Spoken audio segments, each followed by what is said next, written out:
Hello friends, welcome to my channel Radha Krishna Nursing Academy. I hope you all were doing well. ये जो lectures जो मैं आपको करवा रही हूँ यहाँ पर जो है वो आपको जो अपकमिंग एग्ज़ाम है आरआरबी का जो एग्ज़ाम है हमारा नर्सिंग स्टूडेंट के लिए उसकी प्रिपरेशन हो रही है। स्टार्ट करते हैं हमारे आज के क्वेश्चन से।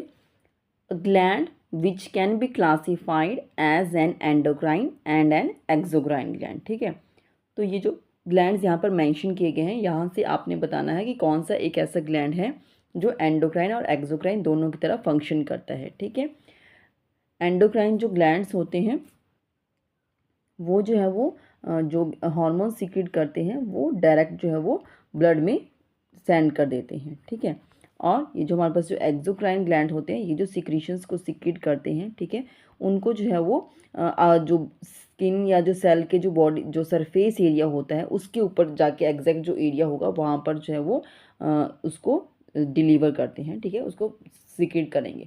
और जो एंडोक्राइन के जो होते हैं तो ये यहाँ पर जो है वो इनके पास डक्ट्स नहीं होती हैं, दीज आर डक्टलेस। ठीक है, एंडोक्राइन है तो इनको जो है वो जो भी हार्मोन सीक्रेट करते हैं वो डायरेक्ट ब्लड में चला जाता है और वहाँ से पूरी बॉडी जो जिस भी साइड पर उनका एक्शन होना है वहाँ पर जाके वो एक्ट करेंगे। ठीक है, तो यहाँ पर जो आपको ऑप्शंस दी गई हैं इनमें से आपको बताना है कि कौन सा एक ग्लैंड है जो एंडोक्राइन और एक्सोक्राइन दोनों की तरह काम करता है।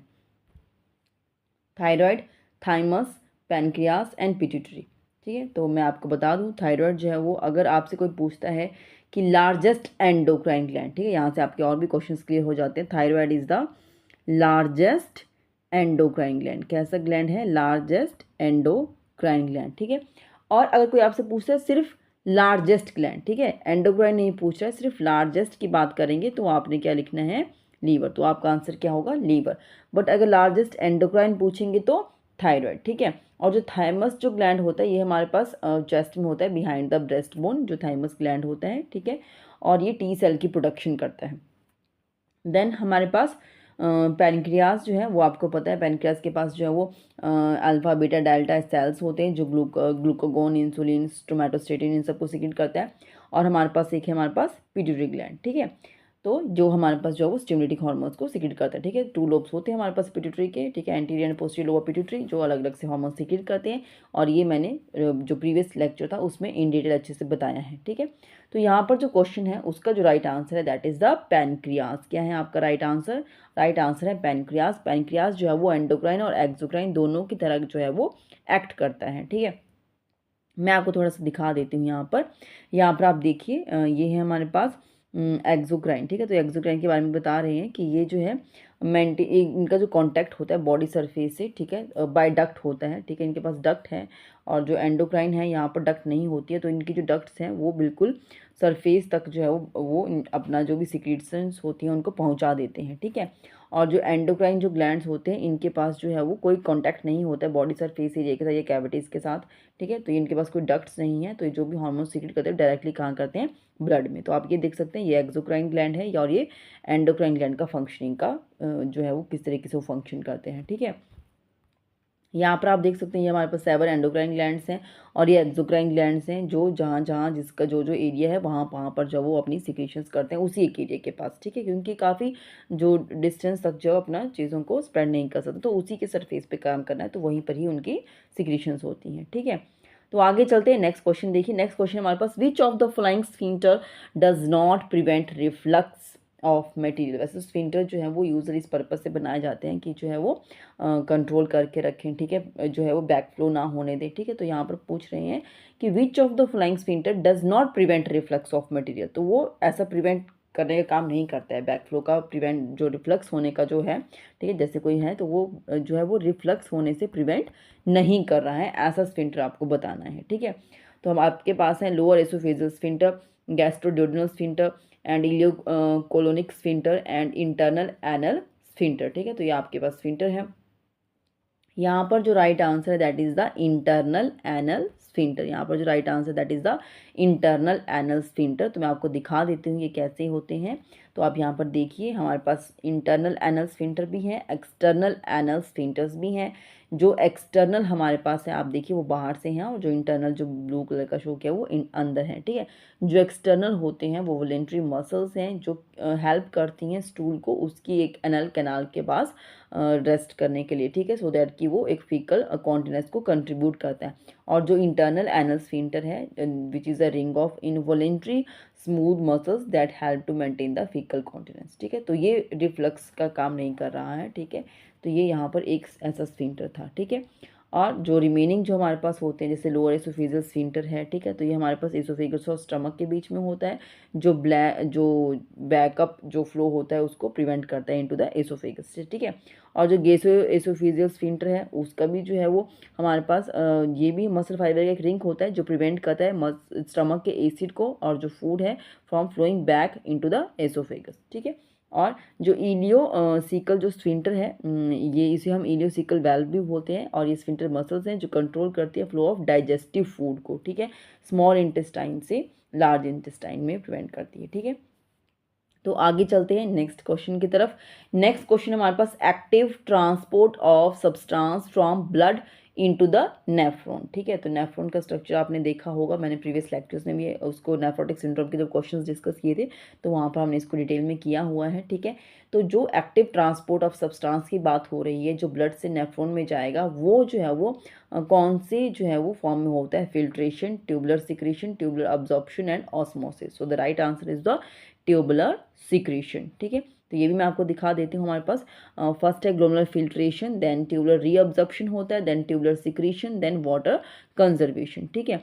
जो ग्लोमेरुलर फिल्ट्रेशन है वो सबसे पहले होता है, ठीक है। तो हमारे पास जो ये जो है वो हमारे पास जो वुमेंस कैप्सूल है जहाँ पर जो हमारे पास जो है वो एक बेसमेंट मेम्ब्रेन है, ग्लोमेरुलर बेसमेंट मेम्ब्रेन, तो यहाँ से जो है वो फिल्टर होना शुरू करता है, ठीक है। उसके बाद जो हमारे पास ट्यूबुलर रीअब्जॉर्प्शन होती है, ठीक है, जितना भी जो यूजफुल सल्यूट्स जो होते हैं फिल्ट्रेट वो रिटर्न हो जाता है वापस से ब्लड में। और जो ट्यूबुलर सिक्रीशन होता है वहाँ से क्या होता है, removes additional waste from the blood and adds them to the filtrate, फिर वो फिल्ट्रेट में चला जाता है, ठीक है। लास्ट में हमारे पास आएगा वाटर कंजर्वेशन, ठीक है। तो आगे चलते हैं next question, heart regulating centre is located in, ठीक है। पिछले क्वेश्चन में हमने और भी इसके रिगार्डिंग की है डिस्कस कौन कौन से जो है वो सेंटर्स क्या जो है वो डील करता है, ठीक है। तो यहाँ पर जो पूछ रहे हैं that is a heart regulating centre, तो कहाँ पर लोकेट करता है, thymus, hypothalamus, medulla oblongata and cerebrum, ठीक है। So the right answer is the hypothalamus. Next है, नेक्स्ट क्वेश्चन है the smallest bone of human body, ठीक है। स्मॉलेस्ट बोन कौन सी होती है, ठीक है। लॉन्गेस्ट तो हमारे पास फीमर होती है, तो स्मॉलेस्ट बोन कौन सी होती है, स्टेप्स, फेलेंजेस, मेटाकार्पल्स एंड ज़ीफी ठीक है। तो मैं आपको थोड़ा थोड़ा बता देती हूँ। ज़ीफी क्या है, जो हमारे पास जैसे स्टर्नम होता है जहाँ पे हमारे पास जो है वो रिब्स, ठीक है, आपने देखा होगा जो रिब्स हैं हमारे पास ट्रू फॉल्स फ्लोटिंग इस तरीके से जो वो रिब्स होती हैं हमारे पास, तो ये जो है वो अटैच करते हैं। तो ये जो हमारे पास जो लोअर जैसा पॉइंट होता है this is known as xiphisternum, ठीक है। ये हमारे पास है ज़ीफी स्टर्नम। तो ये है क्या, स्मॉलेस्ट बोन, इसको पूछ रहे हैं आपसे, ठीक है। तो क्या ये है, और जो हमारे पास एक होता है मेटाकार्पल्स, ठीक है। मेटाकार्पल्स फेलेंजेस में एक साथ बताती हूँ, ठीक है। जो हमारे पास जो हैंड में जो है वो बोन्स होती हैं, ठीक है, तो हमारा हैंड होता है, तो यहाँ पर जो है जो रिस्ट के पास होती हैं उनको हम कार्पल्स बोलते हैं। फिर जो आगे चल के होंगे दी ज़्यादा ये हर एक फिंगर है यहाँ पर, तो इनको मेटाकार्पल्स बोलते हैं, ठीक है। और जो फिंगर्स में आगे चल के चलेंगे ये होती है हमारे पास जो फिंगर्स की जो बोन्स हैं इनको बोलते हैं फेलेंजेस, ठीक है। तो ये मेटाकार्पल्स और ये है हमारे पास कार्पल्स, क्या है, कार्पल्स, ठीक है। तो ये हैं क्या, फेलेंजीज हैं, ये मेटाकार्पल स्मॉलेस्ट बोन है। और एक और है हमारे पास स्टेप्स, दैट वो हमारे पास ईयर में प्रेजेंट होती है, कहाँ पर प्रेजेंट होती है, इन द ईयर। तो आपका जो यहाँ पर जो राइट आंसर है दैट इज द स्टेप्स, जो है वो ईयर के अंदर जो है वो आपकी smallest bone of human body present होती है, ठीक है। आगे चलिए, ये मैं आपको दिखा भी देती हूँ यहाँ पर, आप पिक्चर में देख सकते हैं, ठीक है। तो ये यहाँ पर कहाँ पर है आपके पास स्टेप्स, ये है, ठीक है, दिस इज द स्टेप्स, इन्होंने एरो भी लगा के रखा है। आगे देखिए, the most important aspect of aseptic technique is use of, ठीक है। जो सबसे इंपॉर्टेंट एस्पेक्ट है एसेप्टिक टेक्निक का वो क्या है, hand washing techniques, gown techniques, mask या ग्लव्स, ठीक है। तो वैसे तो ये सभी ही हैं, बट जो मोस्ट इंपॉर्टेंट है that is the hand washing, ठीक है। अभी हैंड वॉशिंग नहीं है तो आप गाउन को टच करेंगे, मास्क को टच करेंगे, ग्लव्स को टच करेंगे, कुछ भी चीज़ें जो है वो आपकी सेप्टिक उसमें नहीं मेंटेन रहने वाला। तो जो सबसे प्रायोरिटी पे आता है that is the hand washing techniques, ठीक है। नेक्स्ट चलते हैं, for the assessment of temperature by correctly palpate the patient skin the nurse will use the, ठीक है। तो कभी हम चेक करते हैं ना, हाथ से टच करते हैं पेशेंट की स्किन को, किसको टेम्परेचर है नहीं है, ठीक है। तो वो जो है थर्मामीटर से तो करेंगे नो डाउट, बट पहले फील कर लेते हैं, ठीक है। तो वो जो है वो कैसे करेंगे, base of the hand, finger tips से करेंगे, या dorsal surface of the hands, या palmar surface of the hands, ठीक है। तो यहाँ पर जो आपका right answer that is the dorsal surface of the hands, ठीक है। उल्टे हाथ से करेंगे, dorsal surface of the hands जो हम चेक करेंगे, पेशेंट का स्किन को टच करेंगे कि उसको फीवर है, टेम्परेचर किस लेवल तक है, ठीक है। तो अगर हमें लगे कि इसको है तो फिर हम उसको थर्मामीटर से एग्जैक्ट एक्यूरेट फाइंडिंग्स को चेक करेंगे।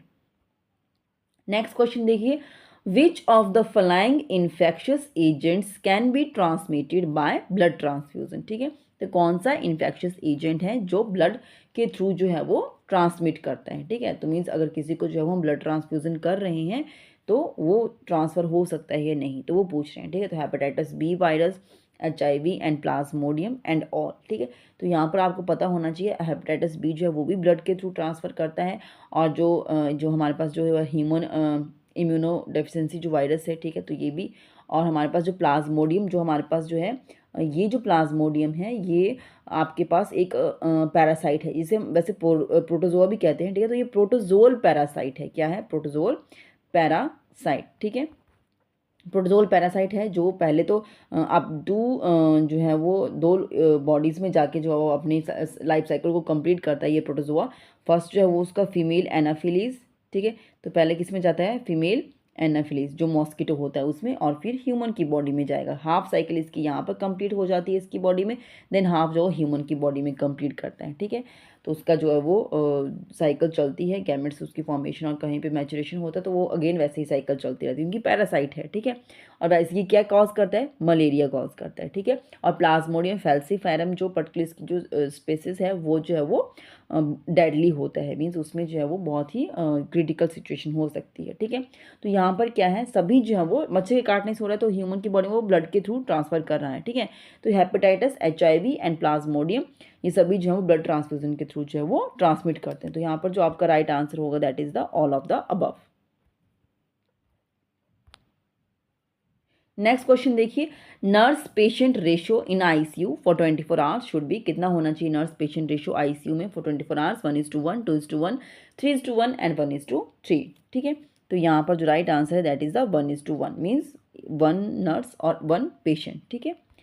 यहाँ पर मैंने आपको एक समराइज करके डाल दिया है, ऑपरेटिंग रूम में क्या रेशो है, इंटेंसिव केयर यूनिट में मैंने आपको बता दिया 1:1 की है, ठीक है। और यहाँ पर जो है ये लेबर और डिलीवरी रूम में 1:2, मीन्स 1 नर्स के लिए रखा है, और जो इस साइड का 2 का है ये पेशेंट के लिए है, ठीक है।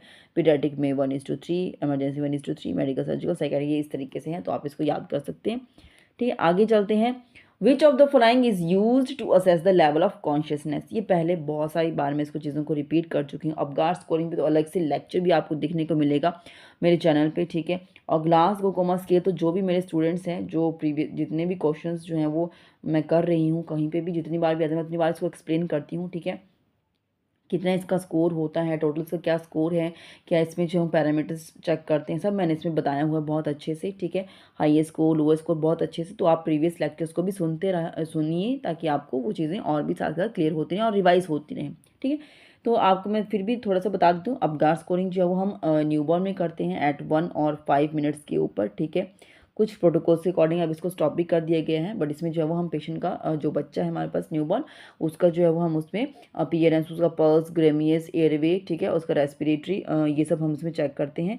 और जो ब्रैडन जो स्केल है यहाँ पर, ये हम जो है वो पेशेंट का जो है वो इंजरी रिस्क जो है, प्रेशर इंजरी रिस्क जो है इसमें चेक करते हैं। एक स्केल बनाया गया है, टूल है ये, ठीक है। और ग्लासगोमा स्केल तो आपको पता है, तो यहाँ पर जो एक पेशेंट का जो है वो कॉन्शियसनेस को चेक करने के लिए जो हम क्या यूज़ करते हैं, ग्लासगोमा स्केल, तो ये आपका राइट आंसर है। और जो स्टेनल चार्ट जो है वो हम जो है वो विजुअल एक्यूटी को चेक करने के लिए, जो आई साइट जो हम बोलते हैं उसको चेक करने के लिए, जो आपने देखा होगा IOPD में जो जाते हैं तो वो वहाँ पर आपसे एक रीड करवाते हैं अल्फ़ाबेट्स, ठीक है। तो वो आपका स्टेनल चार्ट होता है। ग्लासगो स्केल में जो है वो हमारे पास जो है वो उसका मैक्सिमम स्कोर जो होता है वो 15 होता है, ठीक है। और इसमें जो है वो आपके पास हम क्या चेक करते हैं, यहाँ पर हमारे पास जो है वो आई मूवमेंट हम चेक करते हैं कॉन्शियसनेस में, ठीक है। और फिर वर्बल और फिर मोटर, ठीक है। आई का जो हाईएस्ट स्कोर होता है वो 4 है, और वर्बल में जो हम देंगे 5 और मोटर में हम देंगे 6। इसके ऊपर भी क्वेश्चंस आते हैं, ठीक है, कि कोई भी बता देंगे पेशेंट है, इसका ये चीज़ें हैं, तो इसमें क्या स्कोर पॉसिबल स्कोर हो सकता है, ठीक है। तो आपको ये पता होना चाहिए कि आई में मैक्सिमम 4 ही होता है, वर्बल जब चेक करेंगे तो 5 और मोटर में 6, ठीक है। तो आगे चलते हैं नेक्स्ट क्वेश्चन। ये मैंने आपको बता दिया, ठीक है, कि प्रेशर इंजरी रिस्क को चेक करते हैं, और ये इन्फेंट और 18 ईयर्स जो इमोबिल जो पेशेंट्स होते हैं उनके लिए। नेक्स्ट चलिए, initial nursing assessment of an infant suffering with acute diarrhoea and dehydration level, ठीक है। तो आपके पास एक इन्फेंट है जो सफ़र कर रहा है एक्यूट डायरिया एंड डिहाइड्रेशन से, तो वो क्या रिवील करते हैं, तो हम उसमें क्या चीज़ सबसे पहले चेक करेंगे इनिशियल नर्सिंग असेसमेंट में, skin turgor, low haematocrit, bulging fontanelle and weight gain, ठीक है। तो अभी वेट गेन तो इसमें कोई हमें लग नहीं रहा है चांसेस कि इसमें वेट गेन होगा, ठीक है। और बल्जिंग फॉन्टले भी जो है वो होता है इस पर्सपेक्टिव से, अगर ये देख रहे हैं एक्यूट डायरिया डिहाइड्रेशन से, तो अगर किसी को बहुत ज़्यादा वॉमिटिंग होती है, उसे के केसेस में देखने को मिलता है, बहुत ज़्यादा वॉमिटिंग किसी को होती है, बट वो फिर भी जो है वो नॉर्मल आ जाता है। बट बल्जिंग फॉन्टले ज़्यादातर देखने को मिलता है किसी को मेनिंजाइटिस, एनसेफेलाइटिस, वैसे केसेस में, इन्फेक्शन के केसेस में ज़्यादा देखने को मिलेगा, ठीक है। और लो हिमेटोक्रिट जो होते हैं हमारे पास, इसमें जो है वो डिक्रीज आरबीसीज काउंट हो जाता है, तो उसमें एनीमिया की कंडीशन बन जाती है। मोस्ट इंपॉर्टेंट जो यहाँ पर जो आपका आंसर बनेगा that is the skin turgor. Skin turgor जो है वो क्या होता है, इसमें जो है अगर आपका जो स्किन टर्गर अगर पुअर लग रहा है, means elasticity, the right word is the elasticity, ठीक है। तो अगर स्किन की जो इलास्टिसिटी है, ठीक है, तो वो हम इसमें चेक करते हैं स्किन पिंच टेस्ट करके, ठीक है। तो स्किन पिंच टेस्ट करते हैं हम इसमें, और वो हम चेक करेंगे, ठीक है। तो अगर जो स्किन पिंच किया और अगर वो स्किन जो है वो वैसे ही रिमेन रह जाती है अपनी पोजीशन में, और हम उसके लिए वर्ड यूज़ करते हैं if the skin tented up, tented up, ठीक है। टेंटेड अप, टेंटेड अप क्या मीन्स, टेंटेड अप क्या, जैसे टेंट लगाते हैं ना, ठीक है। तो इसमें क्या होता है, स्किन जो है वो टेंटेड अप पोजीशन में रह जाती है, टेंटेड अप, जैसे टेंट लगाते हैं तो वैसे ही रह जाएगा। टेंट हमारा कैसे लगता है, ऐसे लगता है ना हमारा टेंट, ठीक है। तो ये टेंट की पोजीशन में रह गई skin for the fraction of seconds, ठीक है। तो वहाँ पर क्या हुआ, जो स्किन जो टर्गर है वो क्या हुआ है आपका, जो है वो जो इलास्टिसिटी है वो क्या हो चुकी है, कम हो चुकी है। स्किन जो है वो अपनी पोजीशन पे वापस से इतना इजीली नहीं आ रही है, ठीक है। तो वो क्या है हमारे पास, ये स्किन टर्गर जो है वो डिक्रीज हो जाता है, specially it is a sign of the dehydration, ठीक है। तो यहाँ पर यूजुअली फ्लूइड लॉस होने की वजह से ये देखने को मिलता है। तो राइट आंसर आपका क्या बनता है, स्किन टर्गर। नेक्स्ट क्वेश्चन देखिए, the most likely side effect of external radiation to the neck for cancer of larynx, ठीक है। तो अगर किसी को लैरिंजियल कैंसर है, ठीक है, लैरिंग्स का कैंसर है किसी को, ठीक है, नेक पे हमारे पास जो है वो लैरिंग्स होता है, तो उसका अगर किसी को कैंसर है तो उसका जो साइड इफेक्ट, जब उसमें ट्रीटमेंट देते हैं, रेडिएशन होता है एक्सटर्नल रेडिएशन, ठीक है। तो उस ट्रीटमेंट टाइम पे जब एक्सटर्नल रेडिएशन के थ्रू, रेडिएशन थेरेपी के थ्रू जो पेशेंट का ट्रीटमेंट कर रहे हैं, तो वहाँ पर क्या साइड इफेक्ट होगा उस एक्सटर्नल रेडिएशन का। तो ऑप्शन है आपके पास constipation, dyspnoea, sore throat and diarrhoea, ठीक है। जैसे कि मैंने आपको बताया लैरिंग्स जो नेक के पास है, तो हमें क्या होगा, सोर थ्रोट, ठीक है। तो सोर थ्रोट जो है वो एक इसका यहाँ पर साइड इफेक्ट बनता है। नेक्स्ट क्वेश्चन देखिए, when the respiratory rate of a 12-month old child is 35 breaths per minute, जब एक 12 मंथ ओल्ड जो है वो आपके पास चाइल्ड है, इन्फेंट कह लीजिए, ठीक है, उसका जो है वो रेस्पिरेटरी रेट जो है मीन्स 35 ब्रीथ पर मिनट है, तो मोस्ट अप्रोप्रिएट नर्सिंग एक्शन क्या होगा, नोटिफाई द फिजिशियन, फिजिशियन को बताइए कि उसका इतना ब्रीदिंग रेट है, ठीक है, उसको ऑक्सीजन एडमिनिस्टर कर दीजिए, और या रीअसेस कीजिए उसका रेस्पिरेटरी रेट इन 15 मिनट्स, और डॉक्यूमेंट द फाइंडिंग्स, ठीक है। तो अब बताइए इसमें आप क्या करेंगे, ठीक है। तो यहाँ पर क्या है, जो राइट आंसर है that is the document the findings, ठीक है। क्वेश्चन देखने में ऐसा लगेगा कि कोई प्रॉब्लम हो रही है जिसके लिए हमें फिजिशियन को इन्फॉर्म करना है, या उसका ऑक्सीजन लगाना है, या रेस्पिरेटरी रेट को दोबारा चेक करना है, बट ऐसा कुछ भी नहीं है। क्यों, क्योंकि आपको एज के साथ मेंशन किया गया, एंड यू शुड नो कि एज के अकॉर्डिंग जो है वो कितना, जो ब्रीदिंग जो रेट है हमारा, रेस्पिरेटरी जो रेट है वो कितना होना चाहिए, ठीक है। तो उसके लिए मैं आपको बता देती हूँ, यहाँ पर आप देख लीजिए, ठीक है। तो न्यूबॉर्न का भी यहाँ पर दिया है 1 to 6 month and 6 to 12 month. तो आपका जो हमारे पास था 12 मंथ का दिया था, तो यहाँ पर 24 to 46 ब्रीथ पर मिनट दिया गया है। दैट मीन्स हमारा 35 था, तो वो बिल्कुल करेक्ट है। जब बिल्कुल करेक्ट है तो हमें फाइंडिंग्स को क्या करना है, नोट डाउन करना है, ठीक है। There is no need to inform the physician, ठीक है। There is no need to administer the oxygen to the patient, ठीक है। तो उन सब चीज़ों की कोई ज़रूरत यहाँ पर नहीं होगी। तो आगे चलते हैं नेक्स्ट क्वेश्चन की तरफ। नेक्स्ट क्वेश्चन देखिए, the most common accurate way to determine the need for oxygen in a patient with COPD, ठीक है।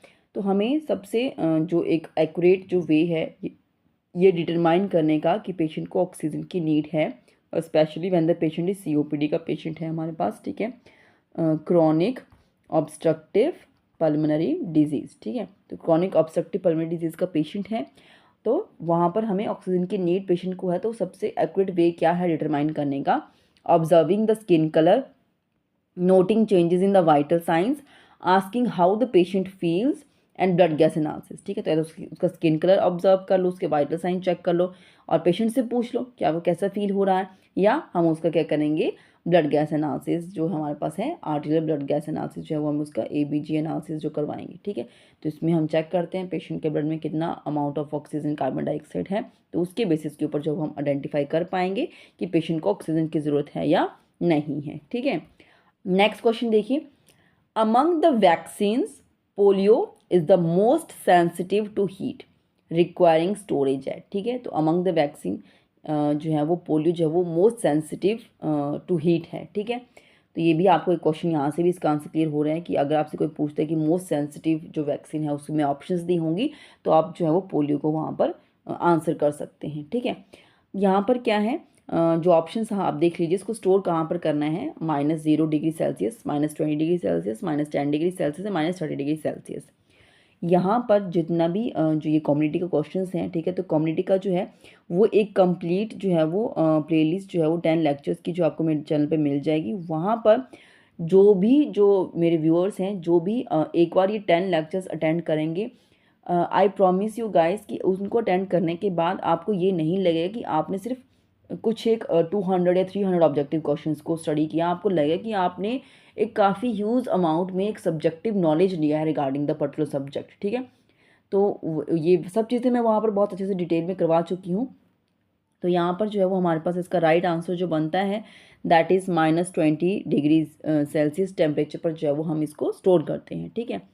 नेक्स्ट देखिए, which is the most appropriate time of IUD insertion, intrauterine device जो हम insert करते हैं एक female में, ठीक है। तो उनको जो है वो कब इंसर्ट करना चाहिए, उसका क्या एक स्पेसिफिक टाइम पीरियड जो है वो मोस्ट अप्रोप्रिएट पूछ रहे हैं, ठीक है। तो जैसे यूजली हम कॉपर टी को इंसर्ट करते हैं, ठीक है, इंट्रायूट्राइन डिवाइसेस में ही आता है हमारे पास कॉपर टी, इसकी भी अलग से टाइप्स हैं, ये सब मैं करवा चुकी हूँ अच्छे से इन डिटेल, बहुत अच्छे से मैंने समझाया हुआ है, ठीक है। तो आप इसमें जो है वो कम्युनिटी हेल्थ नर्सिंग के जो नर्सिंग एग्जाम की प्रेपरेशन की जो प्लेलिस्ट है आप उसको प्ले कीजिए, सब आपको वहाँ पे बहुत अच्छे से क्लियर हो जाएगा, ठीक है। तो ये यहाँ पर जो है हम IUD इंसर्शन की बात कर रहे हैं, तो मोस्ट अप्रोप्रिएट टाइम की बात कर रहे हैं। हम क्यों इंसर्ट करते हैं, just in order to prevent from the pregnancy, ठीक है। तो उसके लिए ऑप्शंस आप यहाँ पे देख लिए, ड्यूरिंग और within 10 days of menstruation के टाइम उस ड्यूरेशन पे, या विद इन द 10 डेज, ठीक है, and about the midst of the cycle and just before the menstruation at any time of the menstruation, ठीक है। So the right answer is during और within the 10 days of the menstruation, ये है, ठीक है। इसके आगे पीछे करेंगे तो वो इतना अच्छे से जो फिक्सअप नहीं हो पाता या रिमूव हो जाता है, तो ये बहुत अच्छा टाइम होता है फिक्स होने के लिए। नेक्स्ट देखिए, measures taken to stop the progress of disease is called, ठीक है। तो आपके पास प्रिवेंशन हैं, प्राइमरी सेकेंडरी टर्शियरी प्रिवेंशन आपको ऑप्शंस में दिया है, ऑल ऑफ द अबव। इनमें से कौन सा जो है वो हम एक मेजर जो है वो यूज़ करते हैं to stop the progress of the disease, ठीक है। Now you are clear that there is a disease, ठीक है। तो स्टॉप ऑफ जो डिजीज़ का जो प्रोग्रेस है उसे स्टॉप करना है, तो राइट आंसर हमारे पास क्या बनेगा, सेकेंडरी प्रिवेंशन, ठीक है। तो सेकेंडरी प्रिवेंशन में ही जो है वो हम क्या करते हैं अर्ली डायग्नोसिस एंड ट्रीटमेंट, ठीक है। अर्ली डायग्नोस कर दिया, फिर उसको ट्रीटमेंट प्रोवाइड करेंगे। ट्रीटमेंट प्रोवाइड करने का मेन पर्पस ही यही होता है कि जो भी डिजीज़ है वो आगे प्रोग्रेस ना करे, ठीक है। नेक्स्ट देखिए, death in India is in India की बात हो रही है, death in India is registered with in how many days, death की बात हो रही है, किसी के डेथ होता है तो हमें कितना टाइम में जो है वो उसको रजिस्टर करवाना चाहिए। सो 14 days, 21 days, 7 days and 28 days. So the right answer is the 21 days. ये आपका जो है वो डेथ के लिए भी हो जाता है और बर्थ के लिए भी हो जाता है, ये सेम ही आंसर है, ठीक है, दोनों के लिए। अगर बर्थ होता तो भी आप यही आंसर देते। नेक्स्ट क्वेश्चन देखिए, the type of BCG vaccine is killed vaccine, triple vaccine, live attenuated and combined vaccine, ठीक है। तो वैक्सीन की टाइप्स होती हैं लाइव, किल्ड, टॉक्सॉइड, कंबाइंड, ठीक है। ट्रिपल जहाँ पे 3 डिजीज़ के लिए एक साथ कर दिया, ठीक है, जैसे हमारे पास DPT का है, मैं मान तो 3 के एक साथ कर दिया तो ट्रिपल वैक्सीन बन जाता है, ठीक है। जैसे पेंटावेलेंट अलग से उसमें 5 का इन्वॉल्वमेंट हो जाता है। तो ये BCG जो है वो कैसी वैक्सीन में आता है तो वो आपको बताना है, ठीक है। तो मैंने पहले भी करवाया था, ठीक है। लाइव जो एटेन्यूएटेड वैक्सीन जो है वो इसका आंसर है, और जो लाइव मीन्स कि जिस जिस कंटेंट से इसको प्रिपेयर किया जाता है उसमें हमने जो है वो लाइव माइक्रो ऑर्गेनिजम्स को जो है वो एज अ वैक्सीन उसको प्रिपेयर करेंगे और फिर उसको बॉडी में इंजेक्ट करते हैं। और वो जो ऑर्गेनिजम्स होते हैं वो इतना स्ट्रॉन्ग नहीं होंगे कि हमारी बॉडी के सेल्स को डैमेज करें या हमें कोई डिजीज़ कॉज करें, बट वो इतना स्लो एक्ट करते हैं कि हमारी बॉडी में इम्यूनिटी क्रिएट करते हैं उस एक डिजीज़ के लिए, ठीक है।